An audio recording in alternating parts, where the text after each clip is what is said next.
2NURFM News. For our sponsor, Tile Warehouse Warners Bay. Open 7 days for your convenience. It's 2 o'clock. Good afternoon. I'm Jorja Cowan with 2NURFM Hunter News. In breaking news, the Hunter's Westpac rescue helicopter was called to Bindira this morning. An 18-year-old male was reportedly involved in a kayaking or canoeing incident on the Barrington River, where it's suspected he sustained a spinal injury. Helicopter spokesperson Glenn Ramplin has the details. So 18-year-old male, he was with a group of TAFE students that were going to paddle down the river up there. He was carrying a kayak sort of on his head, I guess, like sort of balancing on his head, I guess. And he slipped and fallen just as he was getting down to the river, and the weight of the kayak on his head caused a spinal injury of some description and back injury, but I can't say how bad. There's been a spike in the number of whooping cough cases in the Hunter this year, prompting a warning for pregnant women and children to be vaccinated.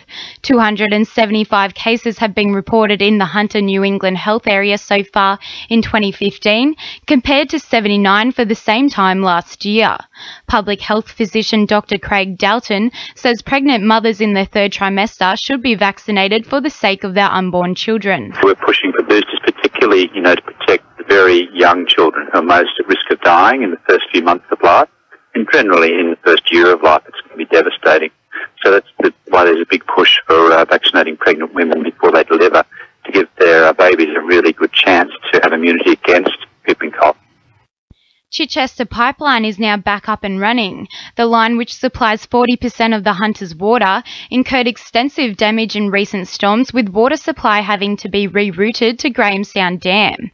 Jeremy Barth from Hunter Water says supplying water after the storms has been a challenge and repairs are complete. It has been hugely devastating and hugely challenging for Hunter Water to continue to supply water to 250,000 people, or 250,000 homes rather, over the last two and a half weeks. But we've been able to do that through a combination of working Grahamstown Dam a lot harder than we normally do, as well as by doing bottled water deliveries. Western Aluminium's Hunter facility may be the second in New South Wales to gain a licence to burn illicit drugs if their application is successful. If successful, the Dross Recycling facility will conduct a 2-year drug waste processing trial. Western Aluminium Managing Director Garba Simonian says it's a way of protecting the interests of Hunter residents. This is the beginning of us looking at what else we can do and adapt with the changing economy. That's what it's all about. Without compromising, of course, the environment, we always make sure that we comply and stay within the limits. And the communities sort of has a security of knowing that they're protected. Seahampton's Mount Sugarloaf Road is closed to motorists indefinitely after suffering significant damage during the recent storm event. Lake Macquarie City Council is currently investigating the extent of the damage and preparing a repair program, but the road may not be back in action for several months. Drivers are being asked to avoid the area with the exception of emergency vehicles. Concerns for Abermain residents and commuters have been raised following the closure of Frame Drive Bridge due to the recent April 2015 natural disaster. Roads and Maritime Services are currently reviewing the network around the Hart Road interchange of the Hunter Expressway and assessing the scope of works required to support the most direct route between this interchange and the Cessnock Township. Mayor Bob Pinsett says commuters should expect the bridge to be closed for a minimum of 12 months. When we receive some funding from RMS, it would be at least 12 months closure. $800 million is expected to be recouped under a new proposal to get overseas-based University of Newcastle graduates to pay outstanding debts. The proposal will be introduced with next week's budget and will allow the Australian Tax Office to hunt down graduates who leave Australia. The total value of student debt is expected to double over the next 4 years. In finance, the All Odds is down 16.4 points at 57.61 and $1 Australian dollar is buying 79.83 US cents. Sport for our sponsor, newcastlecheapestcars.com.au.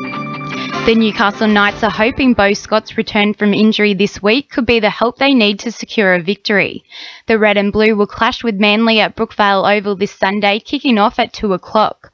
Forward Chris Houston says he's looking forward to the banter from former teammate Willie Mason. He always talks, mate, whether you're with him or playing against him. It's been a few years since I've played against him, so I'll have to wait and see how good his sledges are. I don't know if they're going to mic him up again like they did in one of those games, but I'd say there'll be a few laughs. The Hunter Hurricanes are set to take on the Brisbane Barracudas this afternoon in their first National Water Polo League final series since the club was founded in 2006. The match kicks off at Sydney Olympic Park Aquatic Centre at 3 p.m. And in local rugby league, the Maitland Pickers are set to host the undefeated Lakes United Seagulls tomorrow afternoon at 3 o'clock. That's sport. I'm Jorja Cowan. 2NURFM News Time is 2:05. Our sponsor, Balance Australia. An unhealthy gut could contribute